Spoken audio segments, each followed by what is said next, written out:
Romney and for that campaign to finally take the gloves off and take the fear off and just start explaining conservatism. As we try to resuscitate this notion that we're all in this thing together, leave nobody behind, we do have to be innovative in thinking what are the delivery systems that are actually effective and meet people where they live.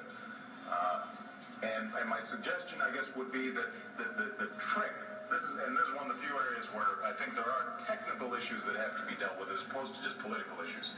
I think the trick is figuring out how do we structure government systems that pool resources and hence facilitate some redistribution, because I actually believe in redistribution, at least at a certain level, to make sure that everybody's got a shot.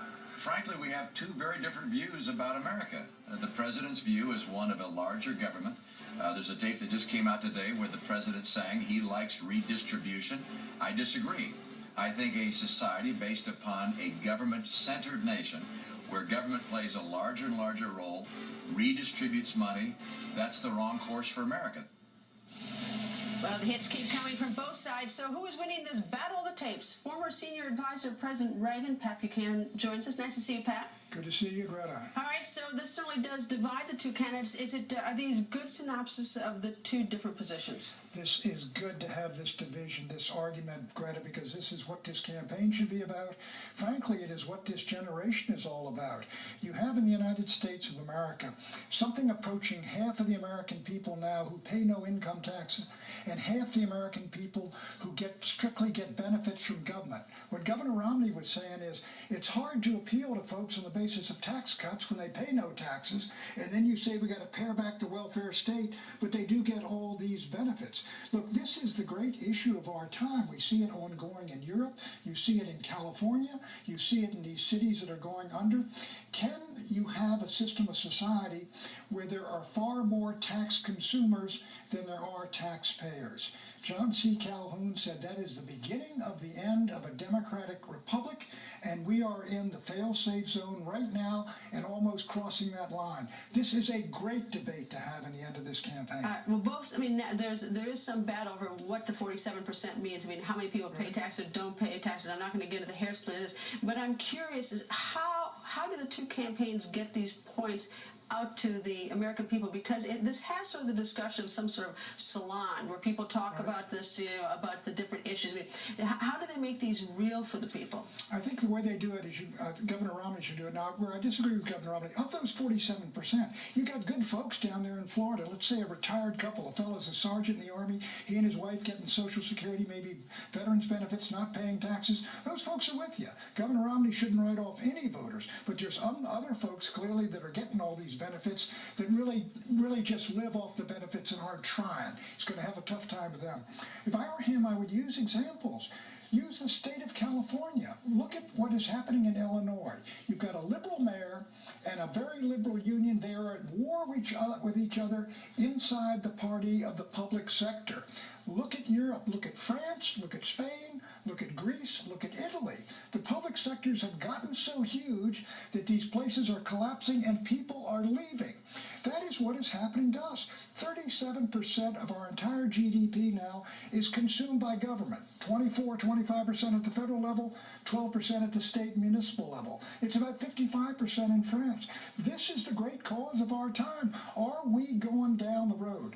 Barack Obama, in my judgment, is a Fabian socialist. You saw the redistribution, and by that I mean he's not Bernie Sanders, who's right out in the open and honest about it, but he's a Fabian socialist who wants to move through gradualism and reform step by step until a majority of Americans are dependent upon government.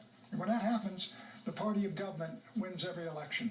I'm sort of curious. We have only this snippet of it, and I always want the whole thing so I was satisfied I could put it in context.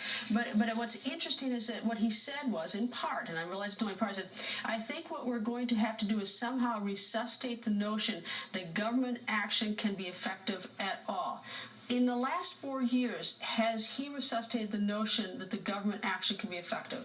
No. Look, let's take one example. Food stamps. I grew up in D.C. 800,000 people here in D.C., born in the 30s during the Depression, grew up in the 50s. Nobody in D.C. of those 800,000 was on food stamps. City's now 600,000. 1 in every 5 people are on food stamps. What happened?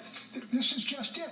The whole idea, we used to have read FDR about, relief being a narcotic, a subtle destroyer of the human spirit. We got to get off this welfare, is what he said.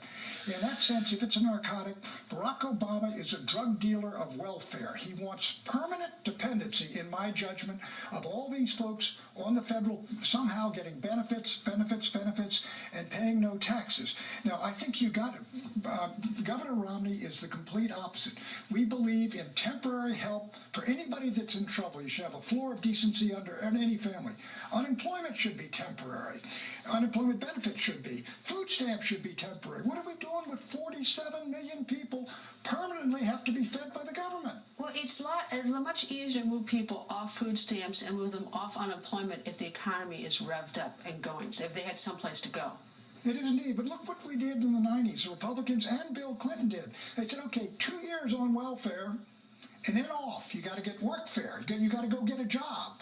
You cannot, look, the society cannot carry forever a huge, vast, and growing class of folks who are permanently dependent upon the government of the United States and state and local government, while you're shrinking the number of people that are contributing and paying the taxes. When the tax consumers outnumber the taxpayers, it is all over for the GOP, and it is all over, I think, for this republic. I suspect if President Obama were here, he would say the reason that he talks about the redistribution is because he doesn't want the United States to become essentially a gated community where you have the haves and the have-nots. It's so extreme that even the haves have to live behind bars to be protected. Ronald Reagan said something different. He said, a floor of decency under every family, but no roof over any man's head. This idea, look, redistribution it's got to be permanent. Because the most successful, hardest workers, most energetic, most ambitious, they're going to rise up and make more and more and more. He's going to come in and scoop it off for eternity to give to folks who aren't making that much. That is socialism. That's not the country we grew up in. Whatever happened to our middle class? Well, middle class is shrinking. One of the things is the mammoth size and dependency of governments at all level. I think 37% of GDP going for government. Look, that's like World War II. I grew up here during World War II. It used to be we were down at 25%. It's 37. The French are at 55. They're raising the tax rate to 75%. They got the rich guys are headed for Belgium. Pat, always nice to see you, sir. Oh, it's delightful.